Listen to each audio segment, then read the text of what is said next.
afternoon, ladies and gentlemen, and welcome back to another episode of Be Good to Yourself. My name is Chef Billy Breedlove, aka Florida Boy with the Sauce. All right, let's just deal with the elephant in the room. It's been way too long. I ain't got no excuse. Working, busy. Sometimes you're just not in the mood, and I'm trying to get out of that funk. So here we go. We're back. All right, so again, thank you guys for being patient with me. Today we're going to be doing something a little different for this pro tip. We're going to be butchering some beautiful, beautiful, beautiful rack of lamb, okay? Simple, nice and easy. You guys are going to get to see this on the other end once I cook it. Now, again, I've been away for a little bit, no excuse, but I've been working on some things coming out very shortly. Will be the Cafe 305 bourbon barbecue sauce. Yes, it will be served in an actual bourbon bottle. We're only going to do 100 of these. Some of them are already sold. So listen, when you get a chance, make sure and get your hands on one of these. Message me and I'll get you taken care of. All right, now, a couple of things. Since we're going to be doing this lamb rack today, a couple of things you should have. A very, very nice curved boning knife. A sharpening steel, and don't get me wrong, a sharpening steel is not for sharpening a knife. It's to help you keep your blade straight. Let's understand that. A sharpening stone helps you sharpen your knife, okay? And one other thing that I think anybody should have, I don't care if you're in the industry or if you just, have a nice couple of smokers at your house, a good grill or something like that. You're like going down to your local butcher and picking up something nice. Everybody should get their hands on one of this. A meat buyer's guide. Okay, it's not the cheapest book in the world, but it's not the most expensive. This one's going to run you about 60 bucks. You can find it on Amazon. Check some of your local bookstores. It's a great, great piece of information for you to have. This way, when you go into the butcher, you know exactly what it is that you're looking for. All right? You can talk intelligently about some of the cuts you want to get. And listen, as they say, the more you know, right? There you go. All right, so let's get down to business. So we have our rack of ribs here. You got the front, and of course you got the back. So now, these still haven't been butchered all the way because you can see they still have the meat on the bone itself, and it's what's called Frenching. It's when you remove this top layer of meat here and you're left with what they call the nice lollipops. All right, so I'm gonna show you guys how to get that going. Now for me personally, I like to have at least one hand with a glove on it so you can keep control of the meat, have everything nice and steady, make sure your chopping board's not gonna move around on you, and have a nice clean sharp knife. All right, so the first thing we're gonna tackle is we're gonna kind of get a line as to where you're going to find everything and where you want to make your cut. So if you look, you want to make your cut right in this area going all the way across, okay?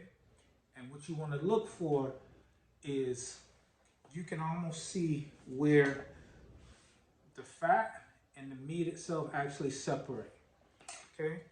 So what I like to do is you look kind of down the rack itself, and you want to stay above the actual loin itself, and you want to just go straight across, okay? And you want to try to keep a nice straight line all the way across, okay? Like so. And this is why it's so important to have a nice sharp knife. So now you can clearly see the line that I cut going across, okay? How it matches up. Now, what you can also do after you did that, you kind of can part the ways a little bit to see where you're at down the seam, like so. Okay, you can see the line there. What do you want me to play? I don't know why Alexa's in on it, but okay. You have that line The there. station you requested. For over 90 million songs on demand, say try Amazon Music Unlimited. Sorry, I don't know why, but I know by Julie Van Zevner it's not available for streaming. Here's a station for you. Alexa, turn off. Okay, so again, you got this line down the middle here. You can almost really separate the bone.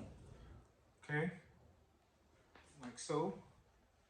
Now what you can do is you can go in with your boning knife. You can go in like so, and you're gonna make the cuts in between the bone. Okay, and you're gonna start getting something along those lines. Okay, make your cut in between like so.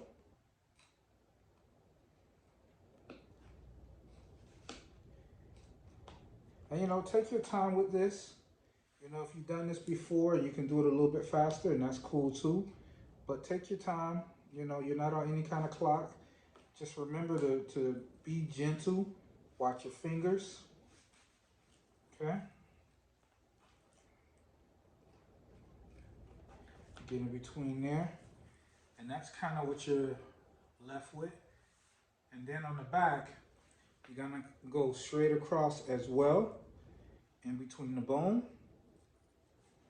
Okay? And you can start to separate, like so. So we're gonna go ahead and knock that out real quick. And again, this is why it's nice to have a nice sharp knife when you're doing this.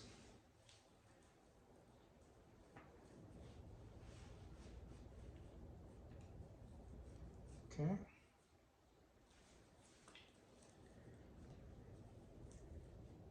Just like so. I don't know if you guys can really see that. Okay.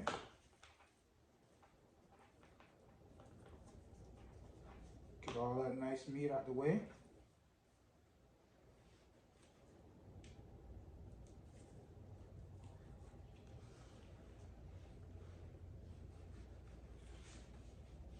Go all the way down to the loin.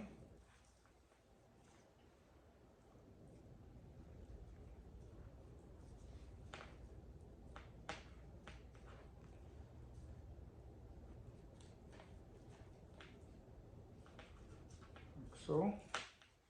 And me personally, all this trimming that you're doing, I'm not gonna throw that away. What you can do is you can take that, you can freeze it, reserve it, and the next time that you're gonna do some sausages or you know you want to do some burgers, you got some nice beautiful meat and fat in there as well. All that will definitely work to your advantage.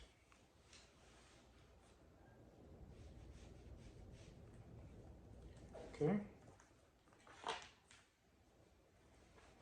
Go back over the top. Get all that meat out from under there.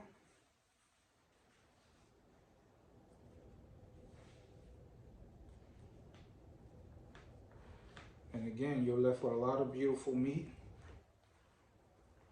That's great for grinding, sausages, burgers, things like that. Now, what we're gonna tackle are the actual bones themselves. And you wanna get the bones nice and clean before you actually cut the rib itself, okay? So that's something that's important to do.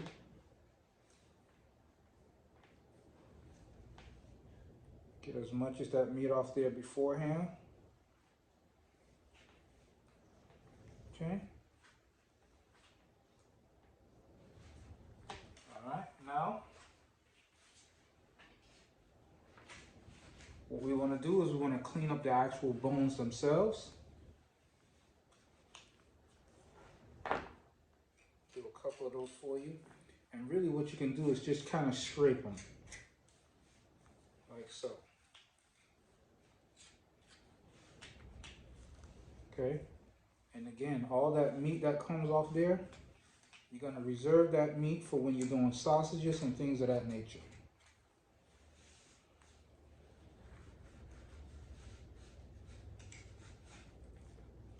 Okay.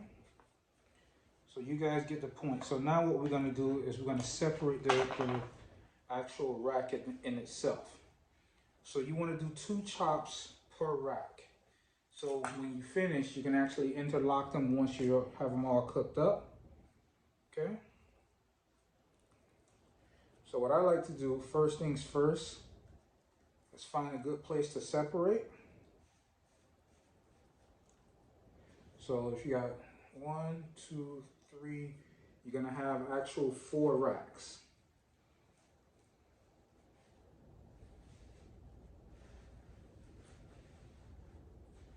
Go in between the bone. And that's kind of what you're looking for, like so. Okay. And again, you can use your fingers to kind of feel your way around.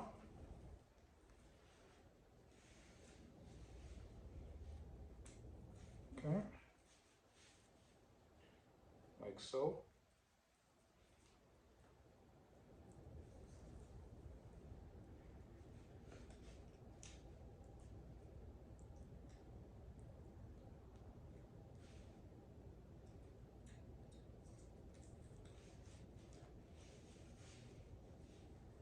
Okay. Nice, another rack, like so. And then you can have like a nice double chop. Okay. And again, you want to go back and you want to get these bones cleaned up as much as possible.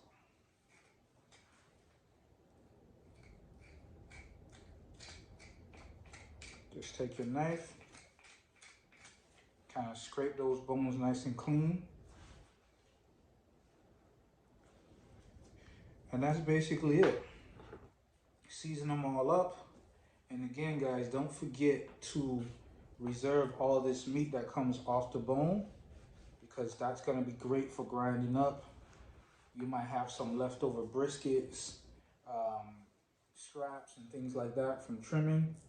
You can use that as well, and you can make yourself some really, really nice sausages. And what I was getting at, when you serve them, you basically serve 2 bones interlocked like so. Okay, that's it, guys. All right, again, thank you guys so much. Appreciate all your patience, and as always, be good to yourself.